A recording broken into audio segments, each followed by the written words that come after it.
जुडो शहर में प्याला होटल खां राजूणी इतिहाद तरफ़ां मंशियात ख़िलाफ़ रैली कढी वई, जंहिं में सवें माण्हुनि शिरकत कई। रैली खे ख़िताब कंदे रईस माशूक लगारी पाकिस्तान कोहली इतिहाद जो अॻवान पहलाज कोहली वहीद लाशरी में ॻाल्हाईंदे चयो त जुडो थाणे जे हद में मंशियात सरेआम हली रही आहे, जंहिं में नौजवान नस्ल तबाह थी रहियो आहे।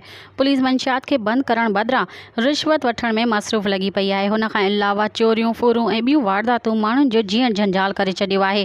असां IG सिंध ऐं SSP मीरपुर ख़ासि खां मुतालबो था कयूं त DSP जुडो खे हटाए को ईमानदार ऑफिसर खे आंदो वञे। जी तो दोस्तों, अॼु असो राजूणी इतिहाद के तरफा जुडो में पुरअमन रैली है, पुरअमन एहतजाज है। वो सिर्फ इंजे लाइ है। जुडो में मंशात फरोशी, पुलिस गर्दी, ही फुरूं, ही धाड़ा, ही शराब जो बच्चियों उनके खिलाफ़ है। इनके बंद किया वञे। जुडो पुलिस रुगो खाना पूरी करण के लाइ जेके शरीफ माण्हू आहिनि उन्हनि खे बेगुनाह गिरफ़्तार करे यकदम तव्हांजी FIR करे थी। पोएं सूमर ते ही छोकरो नाले अनवर वल्द मेवो जो 14 साल एज है, नाए क्लास जो शागिर्द है, हिते आयो बकरी जी खणी छेलो खणी विकिरण। पुलिस वारा DSP मोकिलिया कि यकदम खणी बेगुनाह चैलान कयूं। असां जॾहिं वियासीं असांखे ख़बर पई, थाणे ने ॿुधायो मुंशी साहब असांखे DSP साहब जो हुक्म आहे, हिन ते FIR कयो। भाई छो DSP कंहिंजी वंगार बियो है? असां 100 सालन ते जगह असांखे का FIR हुजे, असां जगह में मुलवस हुजूं त असांजे खिलाफ़ 100 जगह कार्रवाई करे। छो पुलिस वारा जेके डीलर आहिनि उनखां मिलियल आहे, उन्हनि खां हर महीने बाद डेली उन्हनि खां भत्तो वठे थी। हू पंहिंजा पेट भरण में पूरी आहे, रुगो ग़रीबनि खे ज़ाहिर करे अॻियां ॾेती थी। असां डीलर जेका आहिनि मंशार गिरफ़्तारी काई ॻाल्हि कोन्हे।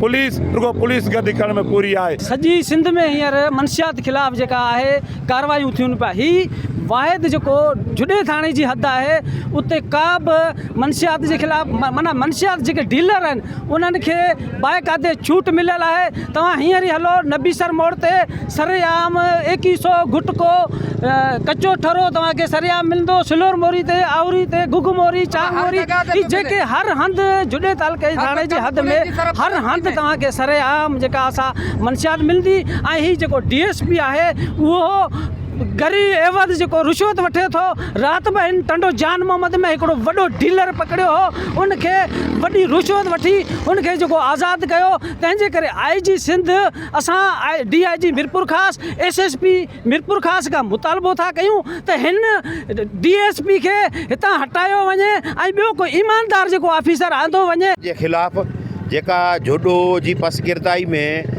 हर नंढे वॾे स्टाफ ते ॿाहिराड़ियुनि खां वठी शहरनि जे चौक ते जेको कचो ठरो हले थो, सफ़ीना हले थी या ॿी जेका बि मंशियात हले थी, उन जे ख़िलाफ़ जेको अॼु एहतजाज थियो आहे, असीं पुरज़ोर मुतालबो था सिंध गवर्नमेंट जे ईमानदार ऑफिसरनि खां असीं मुतालबो था करियूं त जेको सो हिते मंशियात फरोशी जा फ़ौरन अॾा ख़तमु कराया वञनि ऐं जेका पुलिस इन मंशियात जी सरपरस्ती जेके ऑफिसर कनि था उन्हनि ऑफिसरनि खे नौकरियुनि तां हटाए ऐं जेको आहे सो उन्हनि खे सख़्तु सज़ा ॾिनी वञे। हाणे हिन नंढड़े खे कूड़े केसनि में फासायो वियो आहे, शर्म जो मक़ाम है।